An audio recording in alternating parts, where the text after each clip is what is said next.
There is a place on Earth where the world feels unfinished, where mountains tear into the sky like broken teeth, where the wind never truly stops, where winter is not a season, it's a ruler. Up there, above 3,000 meters, the air thins. Every breath feels slightly stolen. Every step costs more than it should. And moving through that frozen silence is a predator most people will never see. The snow leopard. They call it the ghost of the mountains. And the name sounds powerful, mysterious, almost spiritual. It suggests mastery. It suggests something beyond ordinary survival. A creature perfectly adapted, perfectly balanced, perfectly at home in the harshest terrain on Earth. From a distance, the snow leopard's life looks almost enviable. No crowds, no competition, no noise, just endless mountain ranges stretching across Central and South Asia.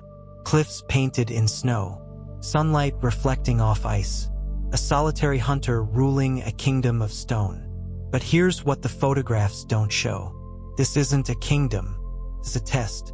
And the snow leopard isn't ruling it, it's enduring it. At these altitudes, sometimes over 5,500 meters, oxygen levels are significantly lower than at sea level. Muscles fatigue faster. Recovery is slower. The cold doesn't just bite at the surface. It drains heat constantly. Temperatures can plunge below -30 degrees Celsius. There are no forests for shelter, no tall grass for cover, no stable ground, just rock, wind, and scarcity. Unlike African savannas filled with visible herds, prey in the snow leopard's world is scattered. Blue sheep, ibex, marmots, small pockets of life clinging to impossible slopes. To survive, a single snow leopard may patrol a territory spanning hundreds, sometimes over 1,000 square kilometers. That's not dominance, that's necessity, because food here is unpredictable. And when you hunt alone, unpredictability is dangerous. The snow leopard is built for this environment in extraordinary ways. Its fur is thick, up to 5 centimeters long underneath, insulating its body against brutal cold. Its tail is almost as long as its body, thick and muscular, wrapping around its face like a scarf when it sleeps. Its paws are wide and furred, functioning like natural snowshoes to distribute weight across soft snow. Even its nasal passages are enlarged to warm icy air before it reaches the lungs. It is an evolutionary masterpiece. But masterpiece doesn't mean easy. Hunting in the mountains is not a chase across open ground. It's a calculation. A snow leopard may stalk prey for hours, pressing its body low against rock, blending so completely into the terrain that even experienced researchers struggle to spot it. Every step must be deliberate. Loose gravel can tumble, snow can collapse. One small sound, and the prey bolts uphill, where gravity becomes the enemy. And when the attack comes, it's explosive. The snow leopard can leap up to 15 meters in a single bound. It launches itself downhill with astonishing force, using momentum and precision to tackle prey often larger than itself. But here's the brutal truth. Most hunts fail. Studies suggest success rates as low as 1 in 10. That means 9 times out of 10, the snow leopard burns enormous energy for nothing. In an environment where calories are scarce, failure is expensive. And there is no one to share the cost. Snow leopards are solitary. They do not hunt in packs. They do not defend kills as a group. They do not rely on cooperative strategy. If the leap misses, it misses alone. If the prey escapes, it escapes alone. And if the landing goes wrong, there are no second chances. A broken leg in the mountains is not an inconvenience. It's the end. Because survival up here isn't about strength alone. It's about precision. Every jump calculated. Every climb deliberate. Every movement weighed against future hunger. Even resting is strategic. The snow leopard conserves energy whenever possible, lying on high ridges to scan valleys below. It doesn't move unless it must. It doesn't waste motion, because survival here is not dramatic. It's mathematical. Calories in, calories out, and the margin for error is razor thin. The snow leopard looks majestic against the skyline. Photographs capture it silhouetted against snow-covered peaks. It appears calm, composed, almost regal, but that calm hides constant tension, because one long winter storm can bury prey beneath deep snow. One misjudged chase can cause injury. One season of low prey density can mean starvation. And winter in these mountains does not negotiate. It lingers. It stretches. It tests endurance in ways few animals on Earth ever experience. The ghost of the mountains is not living above the world. It is surviving at its edge. And this is only the surface of what it costs. The illusion of power begins to fade when you understand how often the snow leopard fails. Not because it is weak, but because the mountains are unforgiving. A hunt in this world doesn't begin with a sprint. It begins with patience, sometimes hours of it. The snow leopard moves slowly along ridgelines, using shadows as cover, positioning itself above herds of blue sheep grazing far below. Height is an advantage, until it isn't, because once the attack begins, gravity takes control. The leopard launches downhill in a blur of muscle and fur. Rocks shift beneath its paws. Snow sprays into the air. The prey scatters in every direction, climbing upward across cliffs that look nearly vertical to the human eye. And here's the part that rarely makes it into documentaries. Even when the snow leopard catches its target, the fight isn't gentle. Blue sheep and ibex are strong. Their horns are weapons. Their hooves are sharp and fast. One wrong angle during the struggle can mean cracked ribs, deep gashes, damaged joints. In a forest, an injury might heal with time and shelter. In the high mountains, time is a luxury. Cold slows recovery. Movement remains necessary. Hunger doesn't pause. The snow leopard cannot afford weeks of weakness. And yet, weakness is always one mistake away. This is where the romantic image of solitude truly fractures. Because solitude in extreme environments is not freedom. It is pressure without relief. There is no partner to help defend a kill.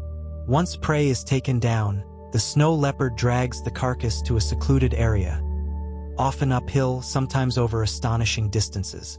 It must eat quickly, efficiently. Scavengers are always watching. Golden eagles circle overhead. Foxes wait at a distance. In some regions, wolves patrol overlapping territories. A lone snow leopard cannot guard its meal forever. It eats until full, rests nearby if possible, and returns cautiously. But each return risks confrontation. And confrontation, again, carries risk. Energy in these mountains behaves differently. At sea level, a failed sprint costs effort. At 5,000 meters, it costs oxygen debt. Muscles burn longer. Recovery stretches out. The body works harder just to maintain warmth. Even breathing consumes more energy. The snow leopard's thick fur insulates against brutal cold, but it also adds weight. Climbing steep slopes with a heavy winter coat is like moving through resistance constantly. Every step is slightly harder than it looks. And winter is long. Storms can last for days. Snow accumulates in deep drifts, covering scent trails and altering landscapes overnight. Familiar paths disappear. Prey shifts location. The snow leopard must constantly remap its territory. This territory isn't small.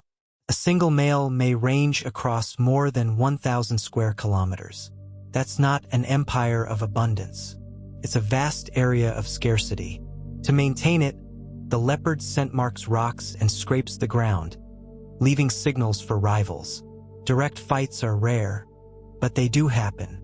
And when two solitary predators clash on narrow mountain ridges, there is no referee. There is only outcome. Even if injuries are minor, they accumulate over years. And snow leopards do not live especially long in the wild. On average, perhaps 10 to 12 years. Each year filled with repeated cycles of hunger, cold, risk, and recovery. Then there is reproduction. A female snow leopard raises her cubs alone. After a gestation of roughly 3 months, she gives birth in a rocky den, usually to 2 or 3 cubs. For the first few weeks, they are blind and completely dependent. The mother must leave them to hunt. Imagine the calculation. She must travel far enough to find prey, but not so far that she cannot return quickly. She must take risks, but not fatal ones, because now her survival isn't the only one at stake. Cub mortality is high. Some fall victim to predators. Others succumb to starvation during harsh winters. If the mother fails to secure enough food, the smallest cub often does not survive. There is no cruelty in this. There is only the mountain's indifference. Even when cubs reach adolescence, survival remains uncertain. At around 18 to 22 months, they separate from their mother to establish territories of their own, which means walking into the same harsh equation alone. No inheritance, no protection, just cliffs, cold, and calculation. And as if this weren't enough, the modern world adds another layer. Human settlements are creeping higher into mountain ranges. Livestock grazing reduces natural prey populations. When wild prey declines, snow leopards sometimes turn to domestic animals: sheep, goats, yaks. It's an easier hunt. But an easier hunt can trigger deadly consequences. Retaliatory killings still occur. Poisoned carcasses, traps, bullets. The ghost of the mountains is elusive, but not invisible to conflict. So what looks like untouched wilderness from a distance is, in reality, a narrowing margin. A life balanced on scarcity. A body engineered for extremes. A predator surviving not because conditions are ideal, but because it has no other choice. And we haven't even touched the deeper biological cost yet. There is a difference between surviving in a harsh place and being shaped by it. The snow leopard is not simply living in extreme conditions. Its entire biology has been engineered by pressure. Generations of individuals that could not handle the cold, the hunger, the altitude, they did not pass on their genes. What remains is a body refined by elimination. But refinement does not erase cost, concentrates it. At high altitude, oxygen levels can drop to nearly half of what they are at sea level. For most mammals, that kind of environment triggers rapid fatigue. Muscles burn. Breathing becomes strained. The heart works harder to circulate thinner air. Snow leopards have larger chest cavities and powerful lungs to compensate. But even with adaptation, oxygen is still limited, which means every chase is performed in partial deprivation. Imagine sprinting at full force while breathing through a narrow tube. Now imagine doing it on a 40-degree incline. That is the snow leopard's normal. And when hunts fail, which they often do, the body doesn't simply reset. It enters a deficit. Calories burned in thin air are harder to replace. Thermoregulation in sub-zero temperatures demands constant internal fuel. Even while resting, the snow leopard's metabolism works to maintain core warmth against brutal wind chill. Survival is not poetic here. It is metabolic math. Energy gained must exceed energy spent. And in winter, that equation becomes fragile. Prey density can fluctuate dramatically. Heavy snowfall pushes blue sheep to lower elevations. Ibex alter movement patterns. Sometimes herds migrate beyond the leopard's core range, which means longer travel. Longer travel means more calories burned. More calories burned means more urgency in hunting. Urgency increases risk, and risk in this environment compounds quickly. Then there is stress. Not the humankind, not deadlines or social tension. Physiological stress. Unpredictable prey movement. Encroaching human activity. Occasional territorial overlap with rivals. Harsh weather shifts tied to climate instability. Chronic stress elevates cortisol levels in mammals. Elevated cortisol over long periods suppresses immune function, reduces reproductive success, and slows healing. For a snow leopard already living on the edge of caloric balance, suppressed immunity can mean infections linger longer. Minor wounds become dangerous, and unlike animals in richer ecosystems, There are no easy recovery phases, no extended periods of abundance, just cycles of tension and brief relief. Even isolation, the trait we romanticize, carries biological weight. Snow leopards are solitary by design. Adults spend most of their lives alone, interacting only briefly during mating season. There are no social bonds like wolf packs, no pride structures, no communal grooming or shared vigilance. Solitude reduces competition for scarce prey, but it also removes support systems. When cubs leave their mother after nearly 2 years, they disperse into unfamiliar terrain. Many do not survive the first independent winters. Some fail to establish territories. Others wander into areas with insufficient prey or higher human conflict. Isolation here is not peaceful. It is demanding. And yet, despite all of this, the snow leopard persists. Not because the mountains are kind, but because evolution has made this predator incredibly precise. Its long tail provides balance on knife-edge ridges. Its powerful hind legs allow vertical leaps up to 6 times its body length. Its camouflaged coat renders it nearly invisible against rock and snow. Precision is its weapon, but precision is exhausting to maintain. There is no room for complacency. A slight miscalculation in distance, a small delay in timing, a moment of distraction during a descent. Consequences are immediate. And then there's climate change. Mountain ecosystems are warming at faster rates than many lowland regions. Snowlines are shifting upward. Vegetation zones are altering. Prey species adjust migration patterns accordingly. The snow leopard evolved for a stable form of harshness. But instability is different.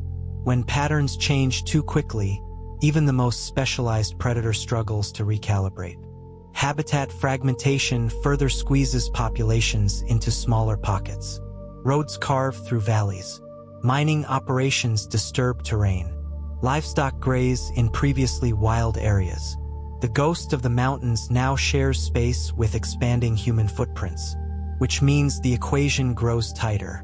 And yet, when you see footage of a snow leopard standing on a cliff edge, wind moving through its fur, eyes scanning the valley below, it still looks calm, still looks powerful, still looks in control. But control is an illusion created by posture. Behind that steady gaze is constant calculation. How much energy remains? Where the nearest herd was last seen? Whether the storm approaching will bury tracks? Whether the valley below holds opportunity or risk? Life at the top of the world is not glamorous. It is relentless, and we are arriving at the most difficult layer of all. The hardest truth about the snow leopard is not the cold. It's not the cliffs. It's not even the hunger. It's the accumulation. One failed hunt is manageable. One harsh winter is survivable. One territorial dispute can be endured. But year after year of razor-thin margins changes what survival means. Because in the high mountains, there is no such thing as stability. There is only balance, and balance is fragile. As snow leopards age, recovery slows. Muscles lose explosive power. Joints stiffen from years of impact on rock. Teeth wear down from gripping bone and hide. A leap that once felt effortless becomes slightly heavier. And slightly is dangerous here. Older individuals may struggle to compete with younger leopards for optimal territory. If displaced, they are forced into less productive areas, regions with fewer prey animals or higher human presence, which means the equation tightens further. And then there are the winters that arrive too early or stay too long. Heavy snowfall can bury prey beneath layers too deep to dig through effectively. Ice crusts form over slopes, making pursuit treacherous. Even a perfectly executed attack can fail because footing disappears mid-chase. The snow leopard cannot migrate to warmer plains, cannot switch to an easier ecosystem. Its entire existence is tied to elevation, to rock, to thin air. And when climate shifts push vegetation lines upward, prey species adjust first. Some move higher, others decline. the snow leopard must follow, climbing into even narrower bands of viable habitat. The world at the top is shrinking, not dramatically, but gradually, and gradual pressure is often the most dangerous kind, because it doesn't trigger sudden collapse. It erodes resilience slowly. Human expansion adds another layer. A goat taken from a herd may feed a snow leopard for days.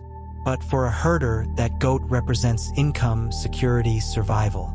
Conflict emerges from necessity on both sides. Retaliatory killings, though reduced in some regions due to conservation efforts, still occur. A single poisoned carcass can kill not just one leopard, but scavengers as well. The ghost of the mountains becomes visible in these moments, not as a symbol of wilderness, but as a participant in competition for survival. And yet, despite all of this, the snow leopard remains.